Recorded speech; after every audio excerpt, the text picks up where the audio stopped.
Gente, como me gusta mucho que me den palo por todas las cosas que digo, luego de lo que dije del disco 10 de Pearl Jam, hoy voy a hablarles de The Life of a Showgirl de Taylor Swift.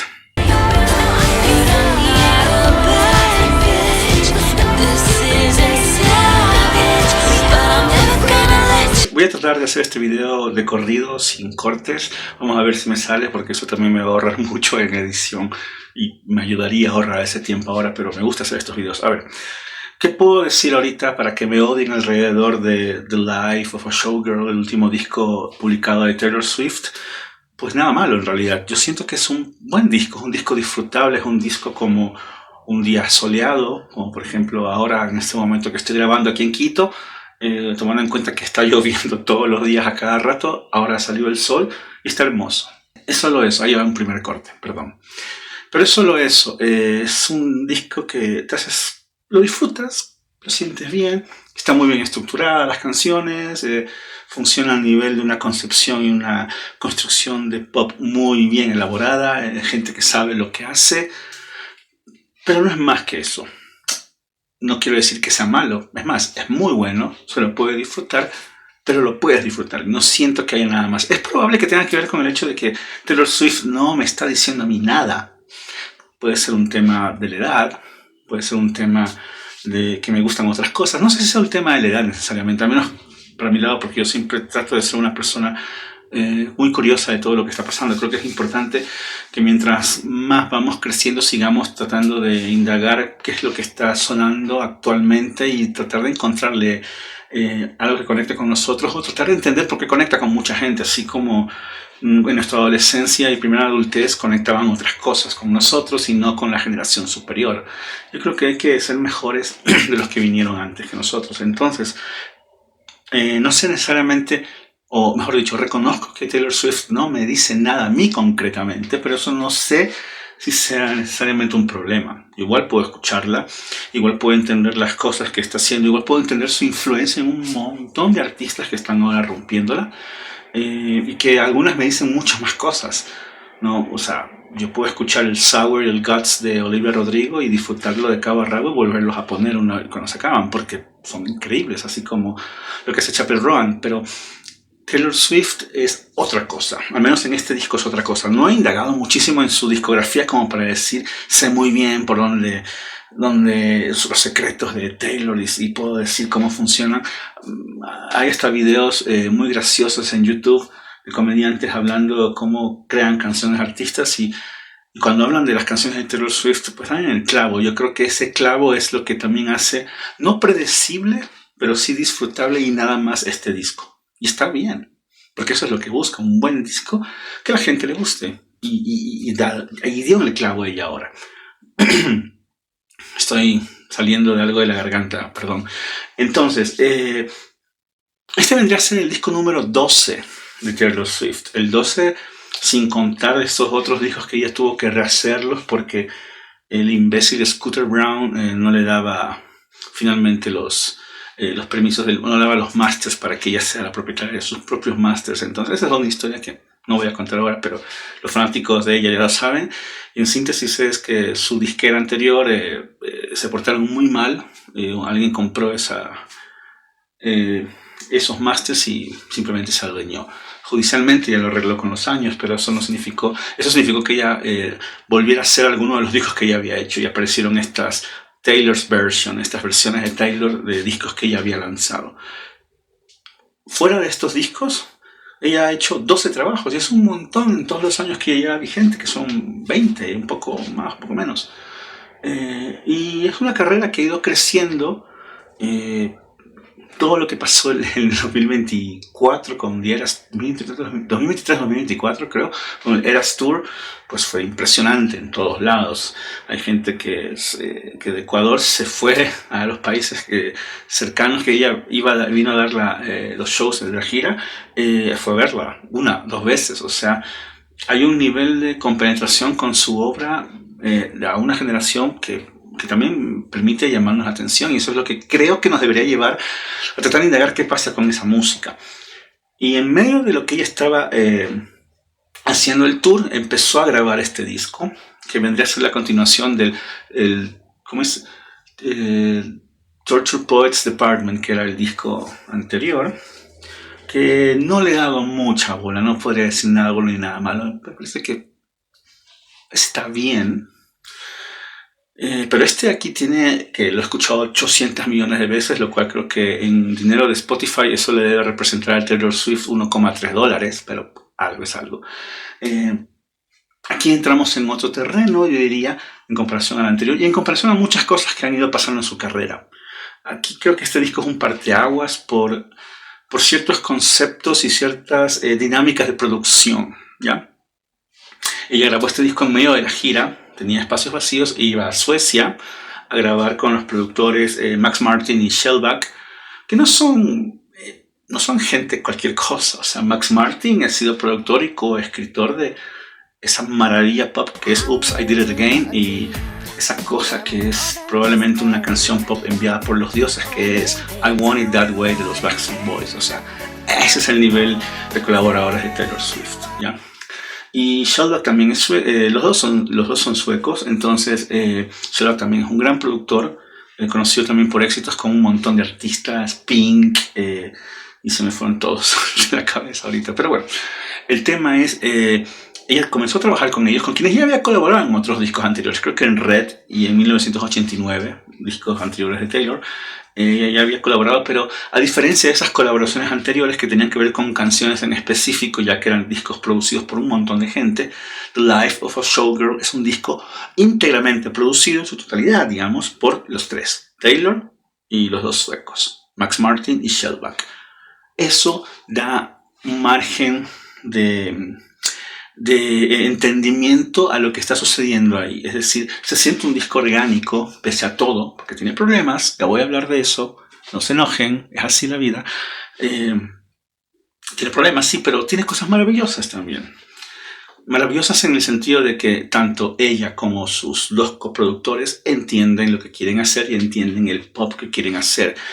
Este pop muy asentado en el rock, de cierta forma, y muy asentado en estructuras mucho más orgánicas que en otros discos, pero siguen siendo instrumentos eléctricos. La electricidad es lo que más reverbera aquí a cada rato, ¿no? Y eso hace que este disco tenga una identidad distinta a otros. O sea, que los he escuchado, pero no a conciencia como este. The Life of a Showgirl, entonces, es un disco que si nos centramos en el concepto, en el título, podemos entender que lo que está pasando, al menos en las canciones, está más ligado a una paradoja o una contradicción. Es la vida de una showgirl, estamos hablando de esta artista que estaba dando su gira monumental, que la hizo, creo que es la gira que más ha recordado en toda la historia de la humanidad.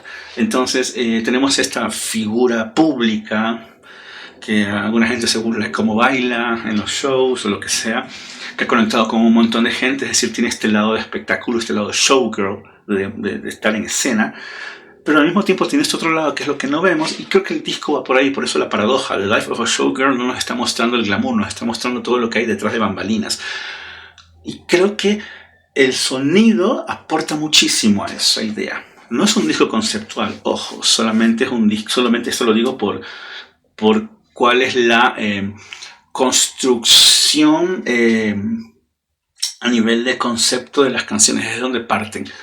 Pero no hay una idea de que todo esto está englobado en un mismo espacio, una misma historia, un mismo desarrollo sensible. No necesariamente, no va por ahí.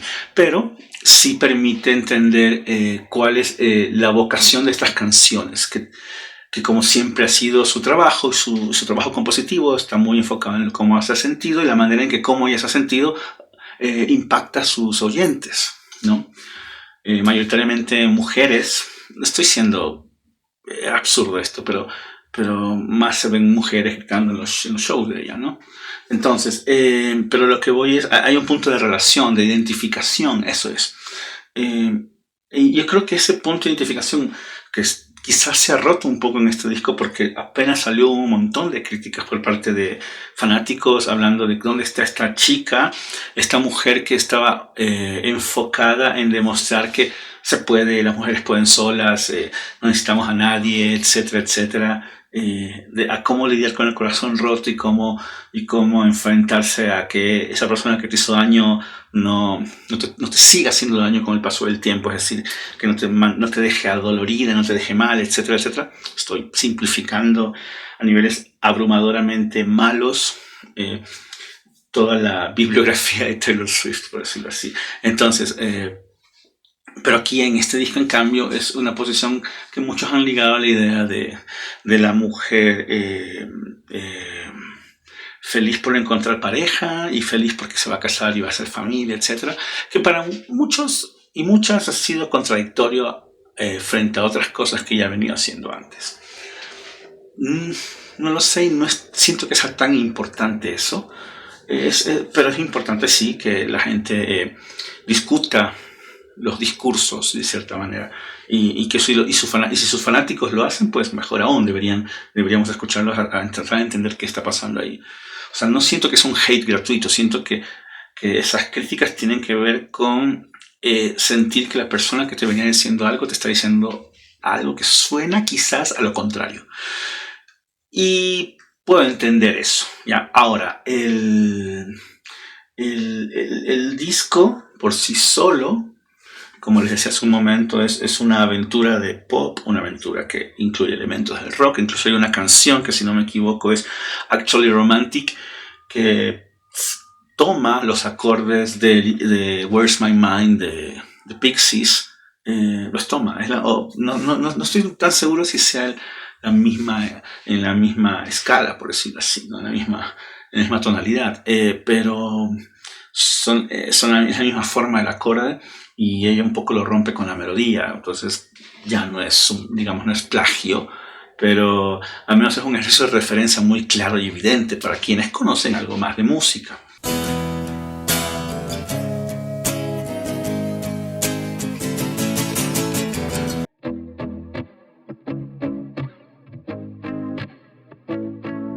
Y esta especie de vena rock, que no estoy hablando de hard rock ni nada, sino un pop rock un poco añejo traído al sonido de ahora, le funciona muy bien a las canciones. Ahora, no voy a hablar necesariamente de cada una de las canciones, me voy a enfocar en algunas cosas relacionadas con las canciones. ¿Por qué? Porque yo siento que no es que sea repetitivo el disco, pero siento que en sus momentos muy bajos es muy bajo. La fórmula se vuelve fórmula y no estalla y no revela nada más interesante. ¿Por qué digo esto? Porque al menos las 5 primeras canciones, si no me equivoco, The Fate of Ophelia, perdón, estoy viendo la lista de los nombres para no equivocarme. Elizabeth Taylor, la segunda, Opalite, Father Figure y Eldest Daughter, probablemente sean las mejores canciones del disco. O sea, yo puedo escuchar esas 5 canciones de corrido, se acaba Eldest Daughter y puedo volver a empezar a escucharla de Fate of Ophelia en adelante, o sea, repetirlo. ¿Y por qué lo puedo hacer? Porque a pesar de lo formulaico que puede sonar la estructura de estas canciones, hay ciertas decisiones a nivel de composición y a nivel de producción que hacen que estas canciones no pierdan, no originalidad, sino no pierdan frescura. Ese es el punto, ¿sí? Quizás de estas 5, la menos impactante sea Father Figure, pese a que es buena la canción, pero tanto The Fate of Ophelia, Elizabeth Taylor, que es un temazo bárbaro, Opalite, que es la cosa, es una genialidad pop, no la puedo catalogar de otra manera, que incluso con la misma estructura de acordes, la misma armonía, al final ella cambia la melodía, ya no está haciendo el coro de antes, es decir, ya no recurre a repetir lo mismo, sino con la misma estructura dice otras cosas y hace otras cosas, lo cual también le da esa frescura que les digo que en ese disco es importante, ¿ya? Al menos en estas canciones, ¿sí? Pero para mí es Eldest Daughter la canción que yo me saco el sombrero y digo, ella sabe hacer canciones, con su equipo sabe hacer canciones, porque ella también compone, ¿no? Ella hace buenas canciones. Cuando quiere, las hace. Cuando consigue utilizar, seguir los manuales de composición y poner algo más, pues las canciones se vuelven maravillosas. Yo creo que Eldest Daughter es una de las canciones más maravillosas que he escuchado en mucho tiempo. Y creo que tiene que ver quizás con el tema, quizás con la densidad de lo que ella está cantando, y quizás también con la forma en que lo hace, que tiene mucho que ver con este estilo de ella, en que en algún punto susurra, canta más suave, en otro ella consigue lanzar sus emociones a través de lo que está cantando. Eso también es importante. Y yo creo que por ahí en Eldest Daughter se ha encontrado algo que en el resto del disco no está necesariamente. No significa que estas 4 canciones anteriores sean malas. No va por ahí, ¿ya? Luego tenemos un conjunto de... Voy a ver la lista, no, si no me equivoco. Soy muy malo para los nombres de las canciones. De 5 canciones, 6 canciones.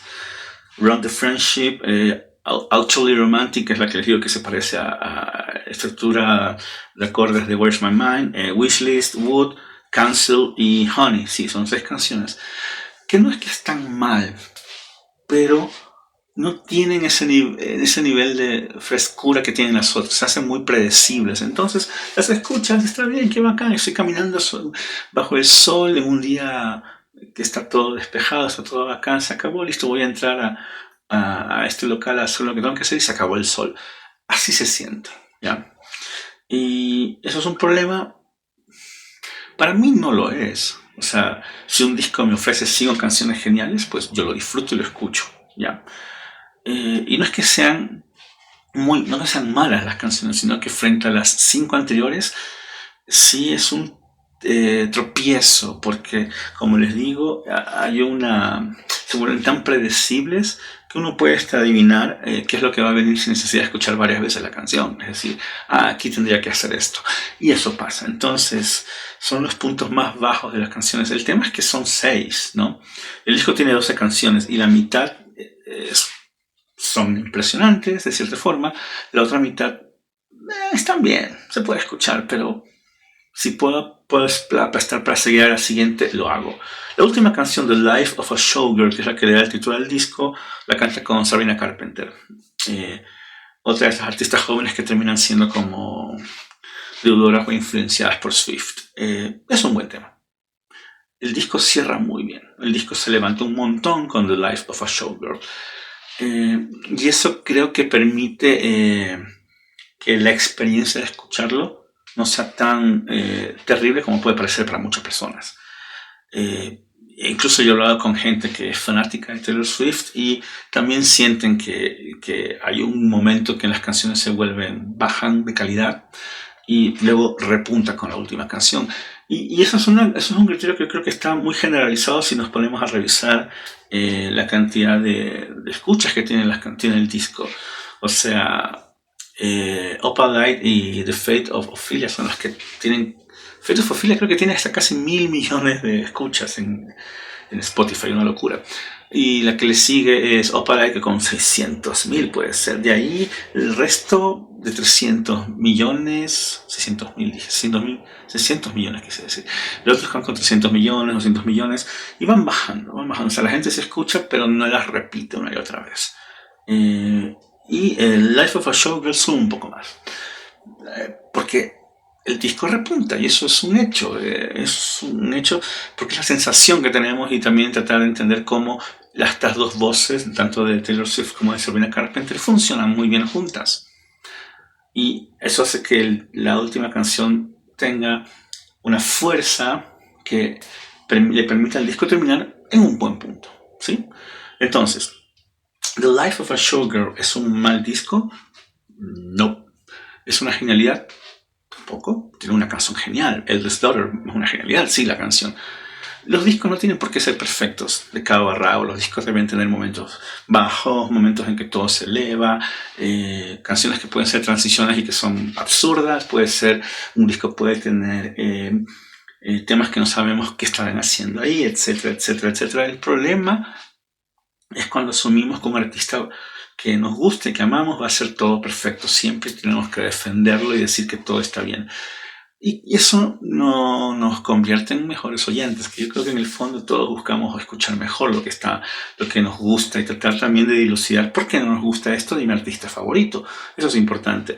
Y The Life of a Showgirl, como les digo, entra en este terreno en que es necesario que sepamos qué funciona y qué no funciona y por qué. ¿Sí?